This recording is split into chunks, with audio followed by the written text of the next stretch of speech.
Halo, selamat datang di channel My Dreams Shop. Bagaimana kabar kalian semua? Semoga selalu dalam keadaan sehat semua ya.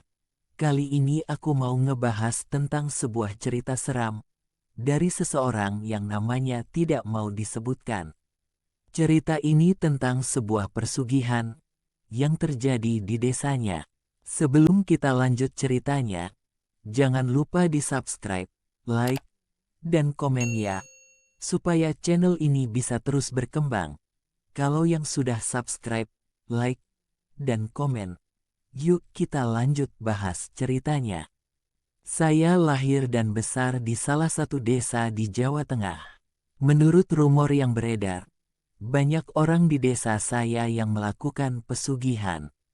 Saat itu saya duduk di bangku sekolah menengah pertama, SMP, kelas 3, di ibu kota kecamatan. Ketika teman sebangku saya menanyakan, apakah benar bahwa di desa saya banyak orang yang melakukan pesugihan? Menurut orang yang memiliki mata batin, di desa kamu banyak orang melakukan pesugihan. Ketika malam hari, dari daerah yang lebih tinggi, desamu tampak gelap gulita, rumah-rumah gedongan, terlihat tidak menyala lampunya. Hanya sedikit rumah yang tampak terang. Menurutmu bagaimana? Ujar teman saya. Mendapatkan pertanyaan tersebut saya hanya diam. Sudah sering saya mendengar hal semacam itu. Bahkan rumor tersebut sudah ada sejak dulu. Tetapi jika dilihat dari kacamata ekonomi, wajar saja jika banyak orang kaya di desa saya. Sebab desa saya merupakan salah satu sentra ekonomi. Saya memiliki kakek buyut, dan kakek buyut saya, kakeknya ibu, dikenal memiliki kemampuan sebagai seorang tabib. Ia juga sering dimintai tolong untuk memindahkan hantu yang suka mengganggu. Setelah lulus sekolah dasar, ibu saya diminta oleh kakek buyut untuk tinggal bersama dengannya, sekaligus melanjutkan ke SMP. Kakek saya, yang saat itu ekonominya sedang sulit pun, setuju dengan hal tersebut. Bukan berarti di rumah kakek buyut, ibu bisa bersantai ria. Ia banyak melakukan kegiatan, seperti mencuci pakaian, memasak, membuat air minum untuk tamu, dan menjemur biji kopi. Maka, tidak mengherankan, jika ibu mewarisi kemampuan milik kakek buyut dan nenek buyut. Suatu hari, ibu sedang mencuci baju di sungai, ditemani kakek buyut. Lalu ibu bertanya, apakah benar di desa ini banyak orang melakukan pesugihan? Kakek pun menjawab, iya. Lebih lanjut, kakek buyut menceritakan pemandangan sekitar yang dilihatnya. Orang yang melakukan pesugihan, di mata kakek buyut akan terlihat berbeda. Misalnya, orang melakukan pesugihan monyet, maka di mata kakek buyut, orang tersebut akan terlihat seperti monyet. Jika melakukan pesugihan ular, akan terlihat seperti ular, begitu seterusnya. Menurut penuturan ibu, kakek buyut juga menceritakan bahwa ada satu weton, hari istimewa. Weton tersebut tidak akan bisa melakukan pesugihan, dan tidak akan bisa menjadi tumbal, yaitu weton Jumat. Perihal pemandangan mata yang dilihat oleh kakek buyut, itu juga yang menjadi sebab mengapa hingga wafatnya pada tahun 2000 di Mekah. Ketika melaksanakan ibadah haji, ia tidak pernah mau melaksanakan salat Jumat di masjid desanya. Katanya, ia melihat hal-hal aneh di beberapa bangunan masjid.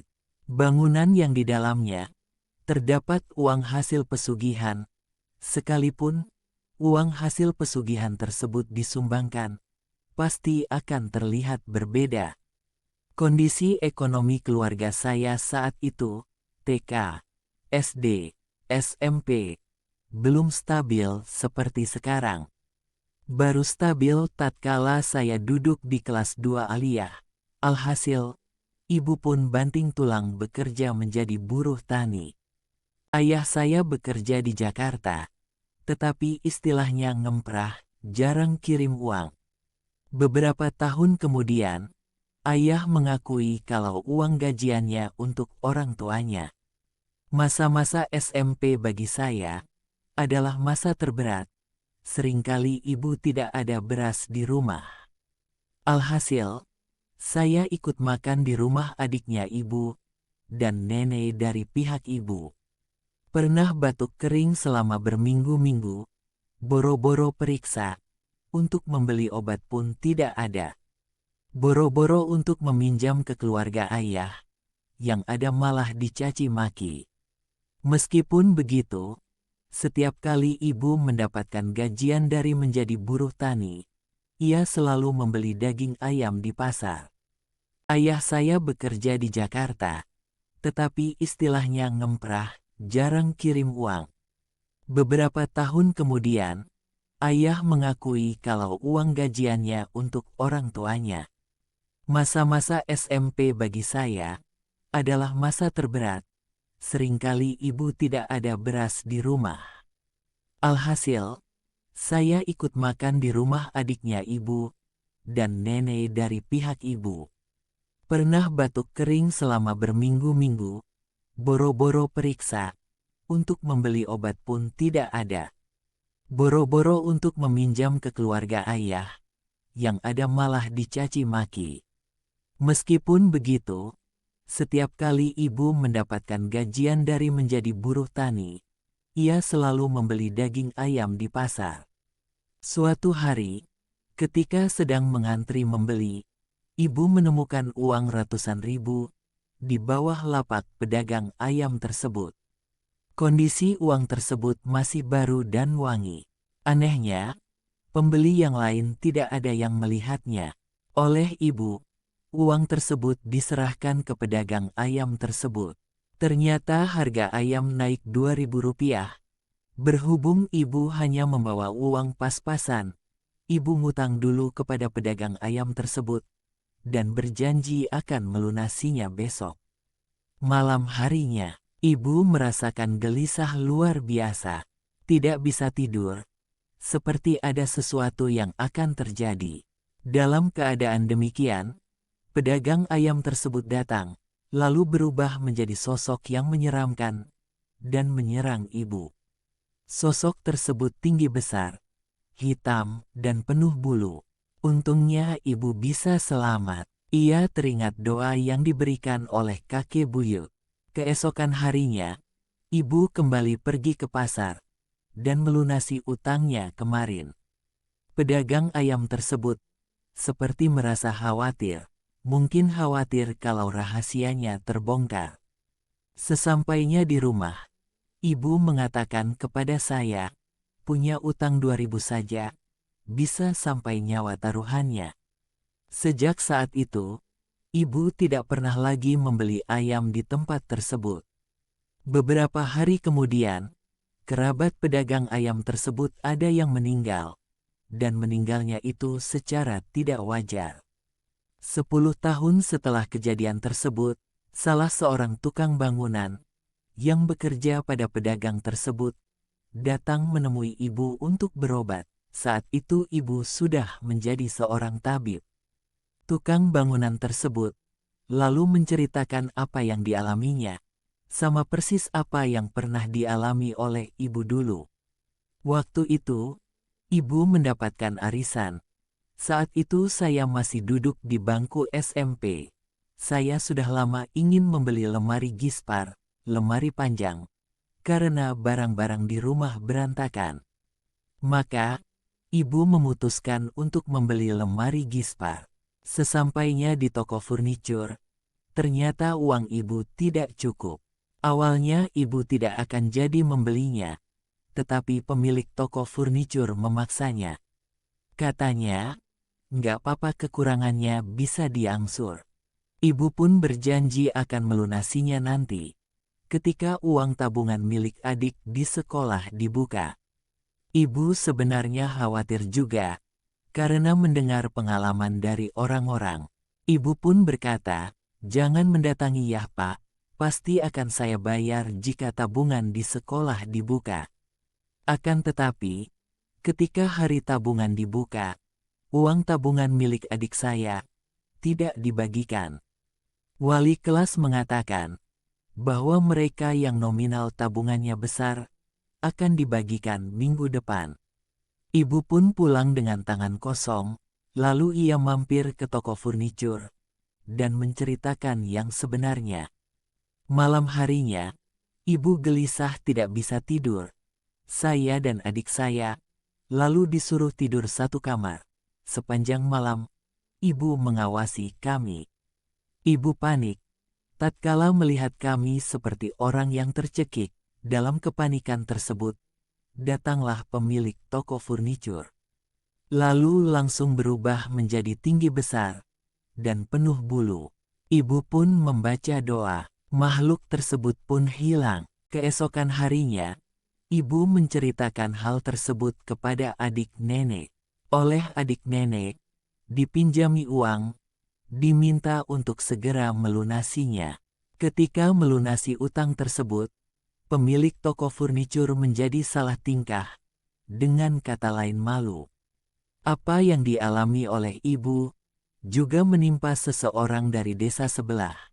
Sebut saja orang tersebut bernama Siti. Nah, Siti ini membeli lemari di toko furnitur tersebut.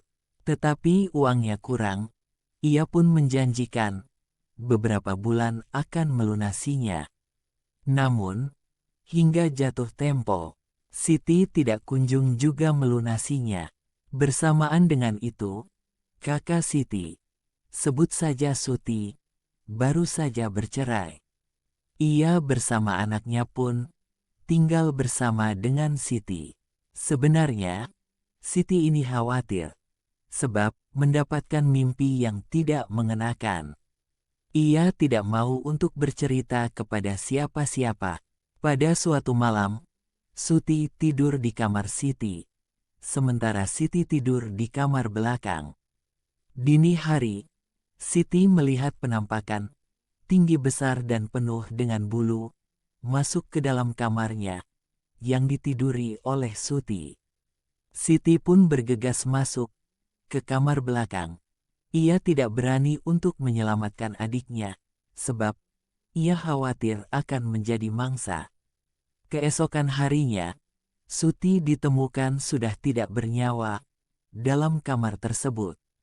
Beberapa hari kemudian, Siti mendengar suara dari dalam rumah. Suara tersebut adalah suara Suti.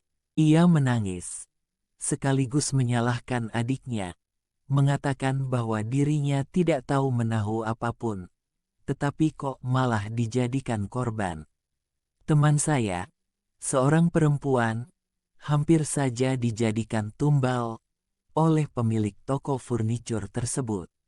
Rumahnya memang tidak jauh dari toko tersebut. Berulang kali, ia mengalami kesurupan dan kondisinya pun menurun drastis.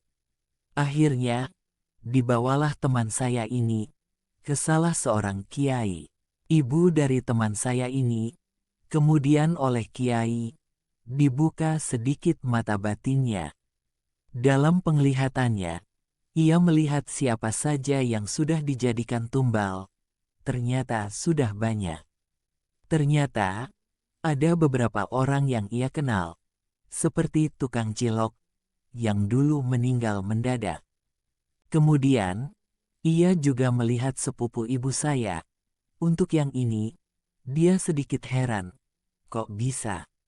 Karena seingat dirinya, sepupu ibu saya meninggal karena kecelakaan, terjatuh dari angkot ketika hendak mendaftar SMA. Ibu teman saya ini pun menceritakan apa yang dilihatnya kepada ibu saya. Lalu ibu menceritakan bahwa sepupunya sewaktu SMP selalu berangkat dan pulang lewat gang dekat toko furnitur. Dengan kata lain, terkena dampak.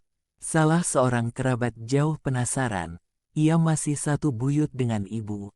Ia ingin membuktikan kebenaran hal tersebut. Pada malam-malam tertentu, yang dianggap wingit, ia mengawasi dari kejauhan, dan benar saja, orang-orang yang diduga memiliki pesugihan menebar sesuatu di setiap pertigaan. Lain halnya dengan kerabat ibu, salah seorang teman kakek, lebih nekat lagi. Pada malam tertentu, ia mendatangi rumah-rumah yang diduga melakukan pesugihan. Mengintipnya dari jendela, pemandangan yang ia lihat sungguh mengagetkan. Pesugihannya macam-macam, ada yang ular, buto ijo, kera, dan lain-lain. Waktu itu ibu dimintai tolong untuk mengurut anak yang tangannya patah. Awalnya ibu menolak untuk diajak ke rumah orang tua si anak tersebut. Lebih baik datang saja ke rumah, tetapi orang tua si anak tidak mau. Akhirnya dengan terpaksa, ibu datang ke rumah orang tersebut.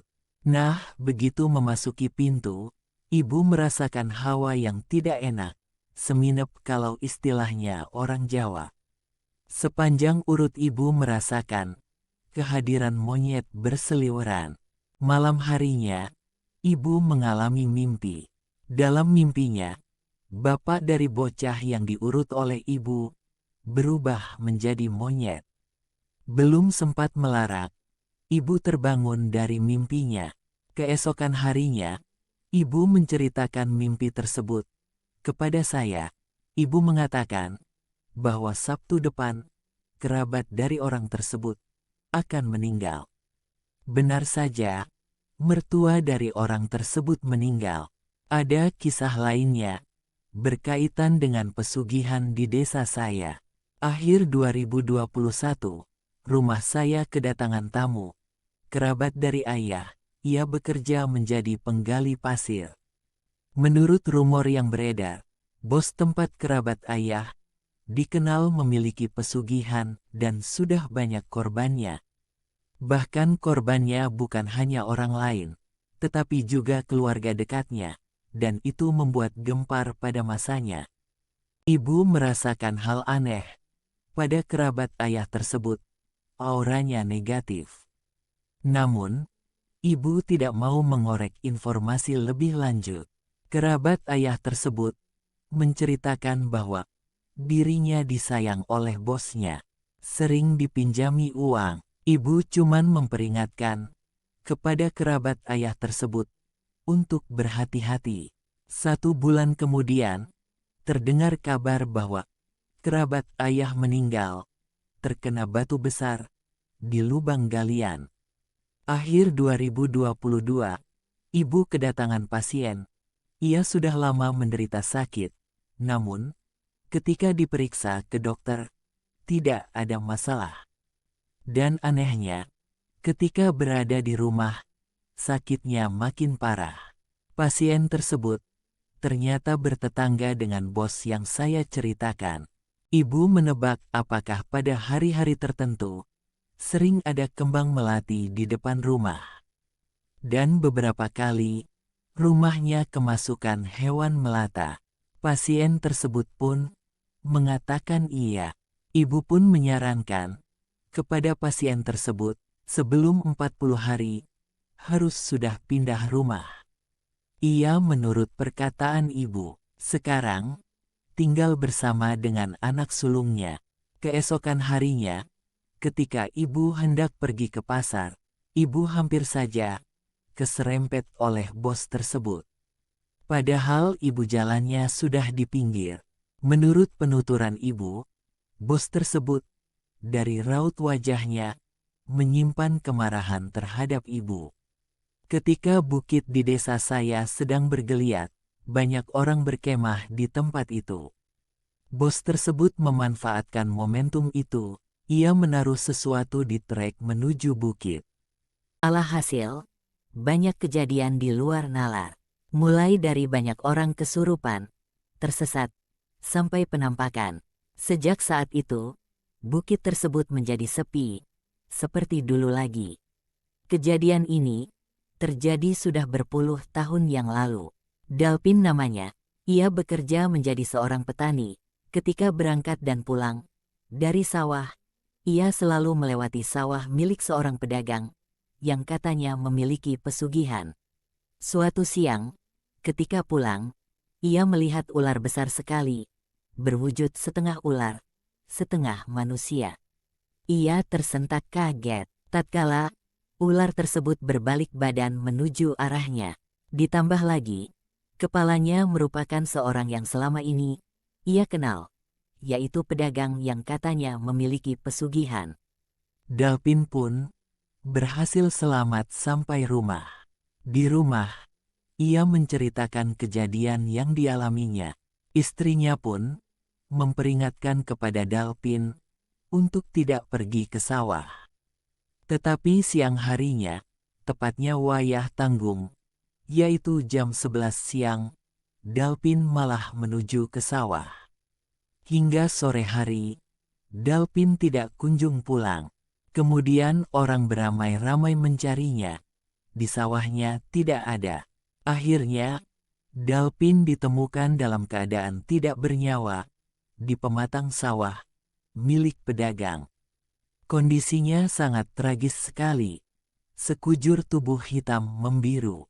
Dalam cerita ini, berakhir dengan kesimpulan bahwa kita harus saling menghargai antara dunia yang kita tempati dengan dunia lain yang tidak terlihat. Karena nyatanya, di berbagai tempat, masih ada hal-hal mistis yang terjadi sampai sekarang. Dalam cerita ini, kalian boleh percaya boleh tidak, tergantung iman kita masing-masing. Jika kalian suka dengan video ini, jangan lupa untuk like video ini, dan tulis pendapat kamu di kolom komentar, dan terus dukung channel ini ya, supaya bisa terus berkembang. Terima kasih sudah menonton video ini. Sampai jumpa di video-video selanjutnya.